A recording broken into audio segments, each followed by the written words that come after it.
Bismillahirrahmanirrahim. Wa bihi nasta'in wal 'aqibatu lil muttaqin wassalatu wassalamu ala nabiyyina wa habibina Muhammad wa ala alihi wa sahbihi ajma'in. Asyhadu an la ilaha illallah wahdahu la syarika lah wa asyhadu anna Muhammadan 'abduhu rasuluhu wa huwa habibuhu wa safiyyuhu wa khaliluhu wa ba'du. Assalamu alaikum warahmatullahi wabarakatuh. Kita lihat pada muka surat 159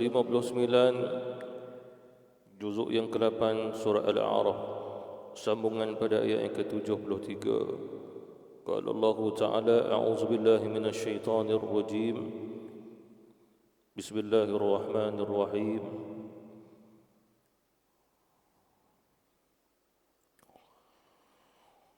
Wa ila thamud akhahum salihah قال يا قوم اعبدوا الله ما لكم من إله غيره قد جاءتكم بينة من ربكم هذه ناقة الله لكم آية فذروها تأكل في أرض الله ولا تمسوها بسوء فيأخذكم عذاب أليم صدق الله العظيم.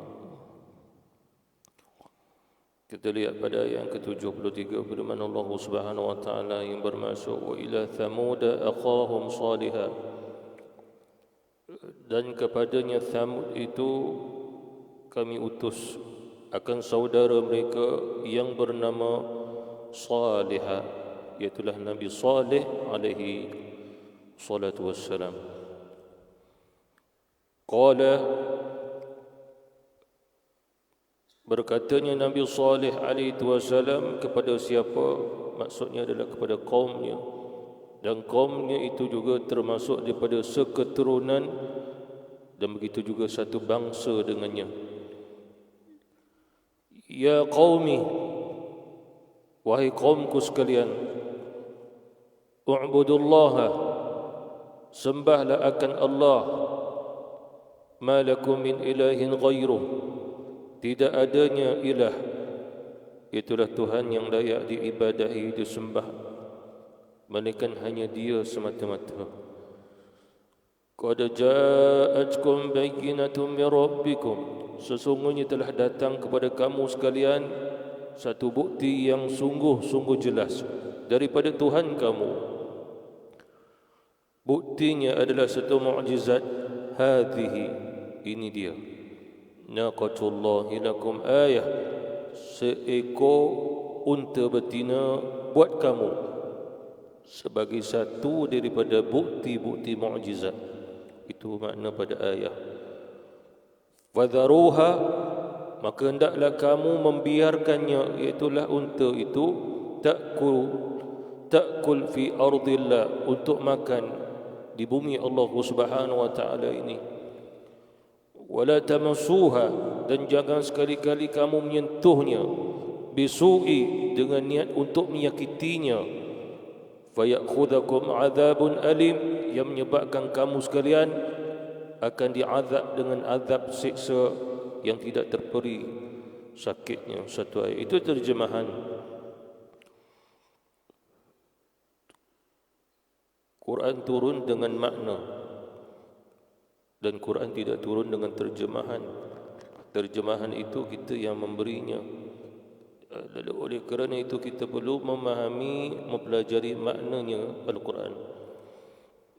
Dan maknanya Al-Quran itulah yang disebut sebagai tafsir, disebut sebagai takwil. Sehingga dengan makna Quranlah kita melihat gambaran apa yang berlaku pada zaman yang terdahulu, yang mana jarak zaman itu dengan kita pada hari ini beribu tahun.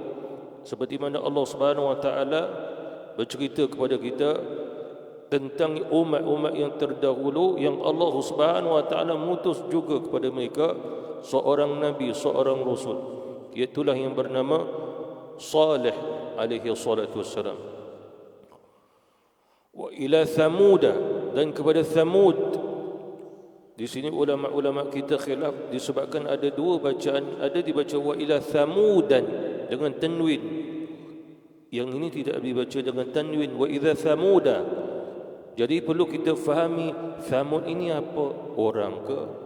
Qabilah ke? Apa dia? Gitu. Lalu perbahasannya melalui apa yang disebutkan, apa yang dilafazkan. Sekiranya Rasulullah membaca dengan dua lafaz, maka dua-dua itu diberi maknanya.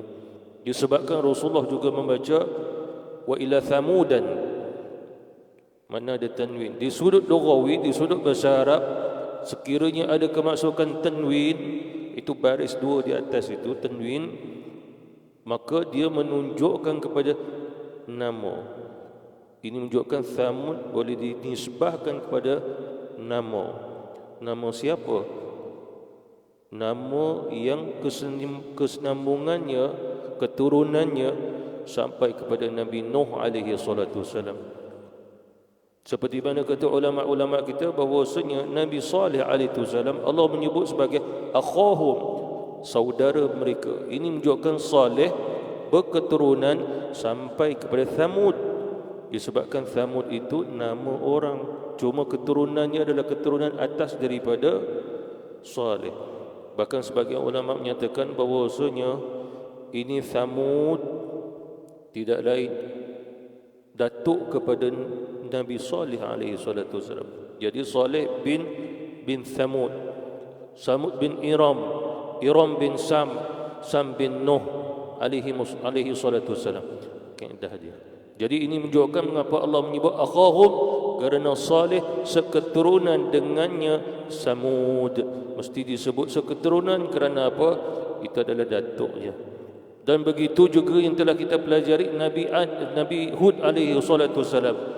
Hud sampai binnya sampai ke Iram, Iram sampai ke Thamud, kemudian pula bin Tham, kemudian sampai pada bin Nuh alaihi salatu wasalam. Jadi oleh kerana itulah Nabi Hud juga seketurunan dengannya Thamud, seketurunan sampai Sam bin Nuh alaihi salatu wasalam, sampai kepada Nabi Nuh alaihi wasallam. Sam bin Nuh, itulah Nabi Nuh alaihi salatu wasalam. Jadi oleh kerana itu disebutnya Thamud sebagai seorang nama. Itu. Sebagian lagi kata ulama bahawasanya Thamud ini tidaklah dinisbahkan sebagai seorang nama, tetapi dinisbahkan pada satu tempat, satu lembah. Disebabkan di sudut bahasa Arab ini yang dibaca Thamud, tapi di sudut lughawi, di sudut bahasa Arab juga dibaca Thamad. Itu. Apa maksud Thamad? Satu lembah yang mana ada penduduknya, ada manusia yang hidup di situ, cuma airnya sangat-sangat terhad. Airnya tidak banyak berada di lembah tersebut. Sehingga apabila dikatakan lembah itu kurangnya air, maka disebut sebagai Thamad, lembah yang kurang airnya. Jadi ini menunjukkan menisbahkan akan Nabi Saleh kepada satu keturunan yang tidak tahu apa nama keturunannya, cuma berketurunan sampai ke Sam bin Nuh. Tapi bukannya satu nama seperti mana nama Samud gitu. Mengapa agaknya?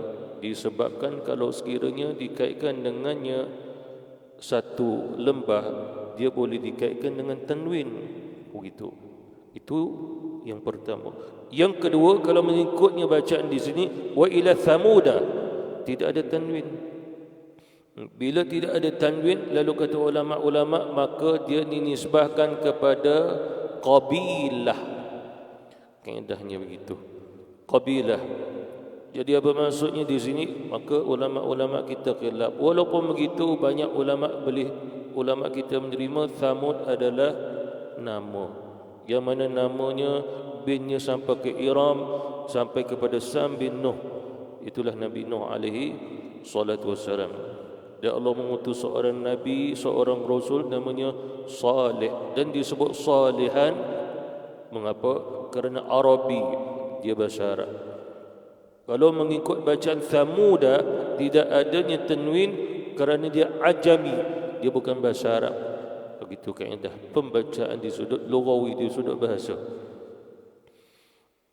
Dan keturunannya Thamud ataupun orang yang bangsa Thamud ini, dia memang bermulanya dengan Arabi. Arab. Jadi oleh kerana itulah orang Arab yang berada di timur, di barat, keturunannya Qahtani, keturunannya Adani, itu semua berketurunan sampai kepada Thamud juga. Dan sebagai mereka juga berketurunan sampai ke Nabi Saleh alaihi salatu wassalam. Lalu kata ulama, mereka telah mula berbicara dengan kalam bahasa Arab bermula pada zaman tersebut. Apa maksudnya kalam bahasa Arab? Bahasa Arab kuno, bahasa Arab yang terdahulu, yang awal-awal. Gitu. Kerana bahasa Arab pun ada perubahan juga. Ini menunjukkan bahawa ini Arab klasik lah maksudnya. Arab klasik pada zaman tersebut.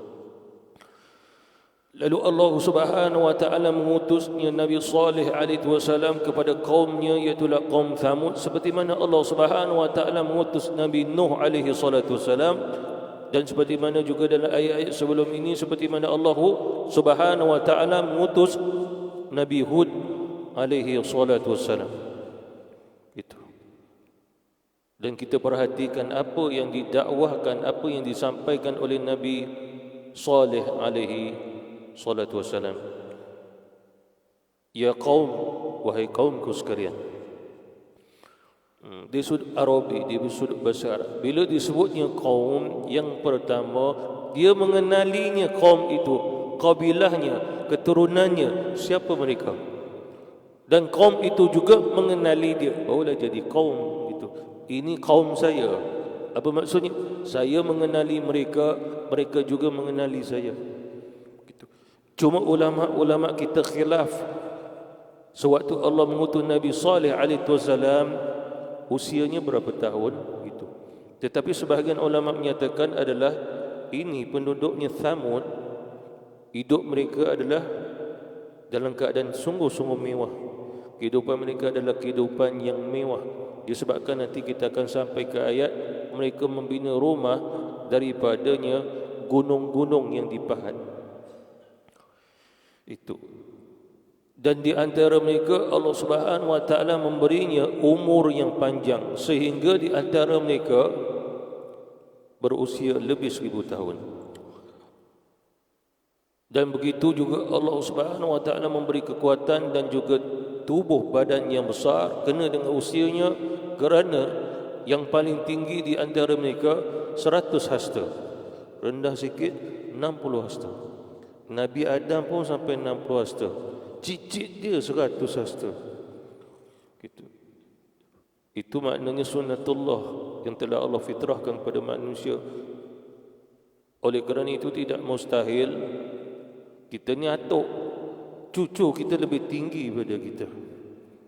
Jadi begitu juga kaumnya Saleh ataupun kaumnya Samud, mereka 100 hasta, lebih tinggi daripada moyang mereka. Itulah Nabi Adam alaihissalam. Cuma ulama kita khilaf tentang ini dakwah Nabi Saleh alaihissalam. Ya qaumi, wahai kaumku sekalian, ubudullah, sembahlah aku Allah, ma lakum min ilahin ghairuh. Tidak ada Tuhan yang layak diibadahi, disembah melainkan hanya Dia, tak ada Tuhan lain dah. Ini menunjukkan pada ketika itu kaum Samud telah mensyirikkan Allah, menyembah berhala. Ini sama juga kes yang berlaku pada zaman Nabi Hud dan juga pada zaman Nabi Nuh alaihi salam. Walaupun begitu kata ulama, seperti mana pada zaman Nabi Nuh alaihi salam, pada awalnya mereka menyembah Allah dan mengenal Allah, kemudian mereka syirik. Begitu juga pada zaman Nabi Hud alaihi salam, kaum Nabi Hud telah mengambil pelajaran tentang kebinasaan kaumnya Nabi Nuh alaihi salam. Lalu mereka pun menyembah Allah. Tak kala mana mereka telah merasai kesenangan, wujud kesombongan, kekuasaan, sehingga mereka pun dihasut iblis, syaitan, sehingga mereka pun menyembah selain pada Allah, syirik. Kemudian sampai ke kaum Samud pun sama juga. Pada awalnya tidak mustahil, kerana mereka telah melihat kebinasan pada kaum Hud, itulah kaum Ad, maka mereka menyembah Allah.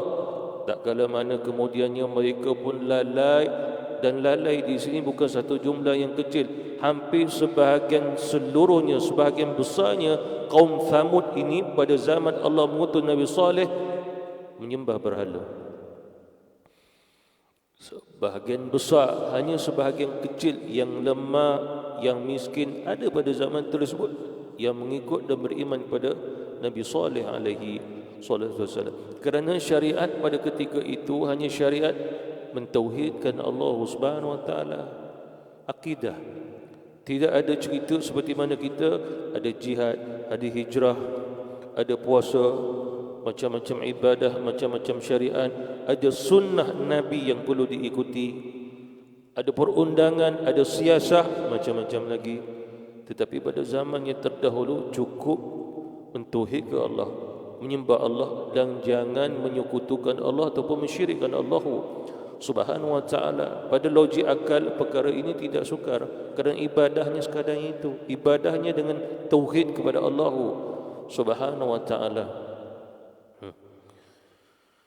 Jadi ulama kita khilaf. Ada sebagai ulama menyatakan bahawasanya pada ketika kaum Nabi Saleh ini ataupun kaum Samud ini, mereka syirik kepada Allah, sombong,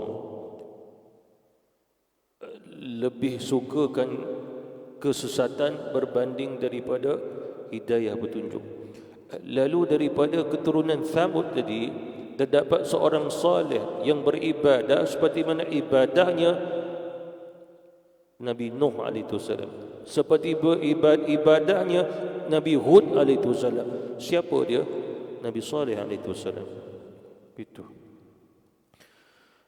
Dan Nabi Saleh alaihi wasallam ketika itu hampir baligh, belum baligh lagi. Lalu Allah Subhanahu wa taala mengutusnya. Sebagai ulama menyatakan satu-satunya Nabi Allah utus sebelum usia akhir balik jadi Nabi, jadi Rasul, Nabi Saleh alaihi wasallam. Wallahu ta'ala alam, tapi itu disebut dalam tafsir-tafsir ulama kita. Tetapi perkara ini masih khilaf. Ada ulama menyatakan tidak diketahui Nabi Saleh ini Allah utus ketika mana usianya berapa tahun. Wallahu ta'ala alam.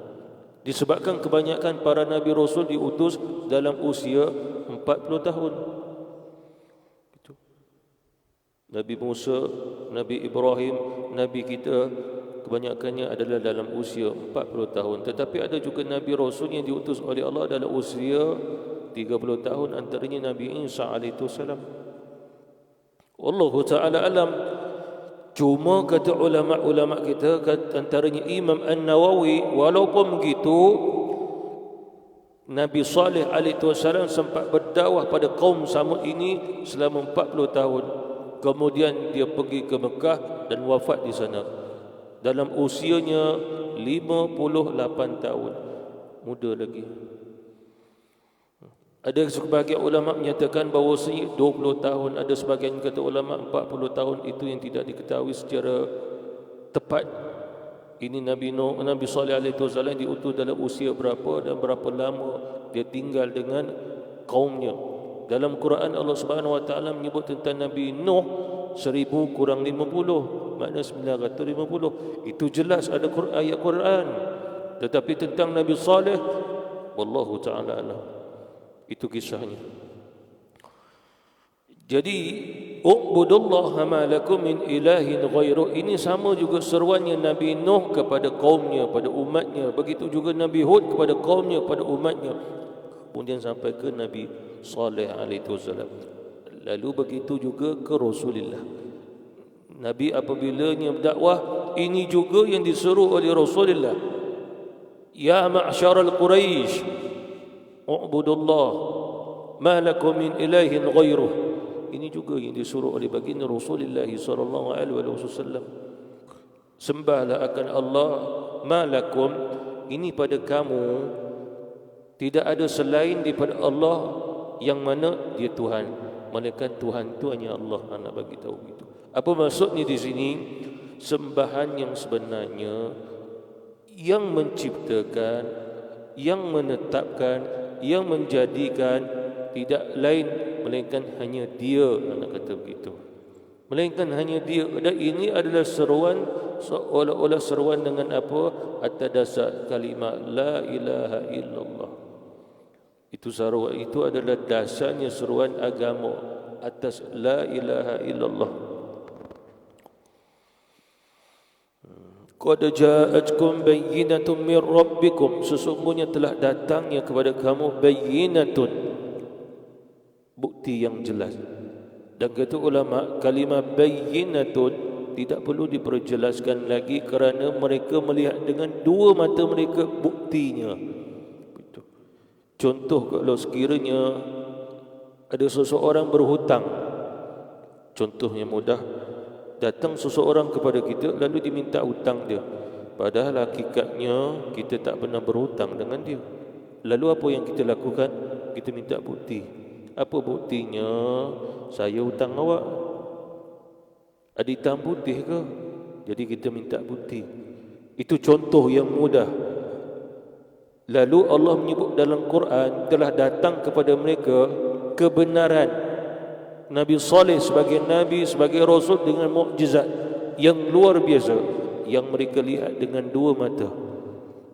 Bila mereka lihat dengan dua mata, maka tak perlu minta bukti kerana bukti datang dulu sebelum diminta. Lalu apakah mukjizat ataupun bayyinatun min rabbikum daripada Allah Subhanahu wa taala?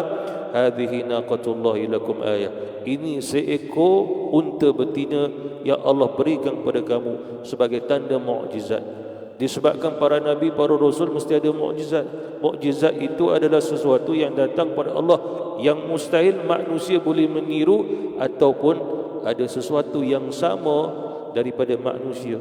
Jadi Allah menisbahkan mukjizat, ayah, bayyinah min rabbikum, makna daripada Allah Subhanahu wa taala. Jadi Nabi Saleh alaihi wasallam pun datang dakwah. Apa kata mereka? Wahai Saleh, tidak ada di antara kami yang soleh, gitu, yang baik melainkan kau. Kami mempercayaimu, wahai Saleh. Cuma tak kala mana kamu menghalang kami daripada menyembah Tuhan-Tuhan kami dan menyatakan itu bukan Tuhan yang sebenarnya, maka kami akan menentangmu. Gitu.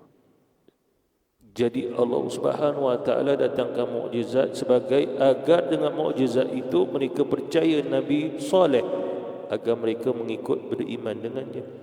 Jadi ayah adalah hadhihi naqatullah, ini seekor unta betina. Mengapa disebut hadhihi naqatullah? Disebabkan mereka yang minta. Kisahnya, ya Saleh, kalau benar kau seorang utusan Tuhan, seorang yang benar, kami mahu seekor unta yang luar biasa. Unta yang luar biasa. Lalu Allah Subhanahu wa taala pun memberi unta yang luar biasa. Seperti mana contoh Nabi Musa alaihi wasallam, mukjizatnya dengan apa? Tongkatnya luar biasa. Tongkatnya dia pukul ke atas satu batu, memancarnya 12 mata air. Tongkatnya membelah lautan, macam-macam lagi. Tongkatnya dia baling bertukar jadi ular yang besar. Itu luar biasa.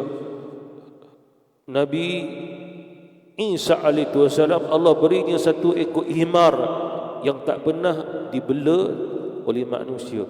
Himar itu seperti mana buraq yang turun datang ke Rasulullah bawa Nabi Isra bukan Mi'raj.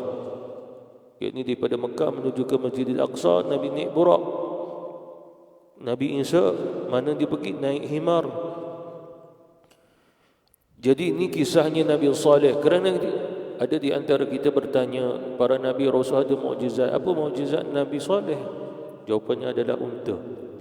Jadi kaumnya ini, kaum Samud ini minta, wahai Saleh, kalau betul kau seorang utusan Tuhan, kami mahu seekor unta yang luar biasa. Lalu mereka kata, wahai Nuh, di hadapan kamu, di hadapanmu ya Nuh, adanya sebuah gunung, yang mana gunung itu mempunyai pintu yang sangat sempit. Bahkan orang pun sukar nak masuk melalui pintu yang sempit itu. Datangkan seekornya unta melalui celah gunung tadi, mana pintu yang sempit itu. Lalu Allah Subhanahu wa taala wahyukan kepada Nabi Saleh, kumpulkan mereka yang mencabar itu, yang mereka minta, kumpulkannya. Semua berhadapan dan berdiri di hadapan pintu tersebut.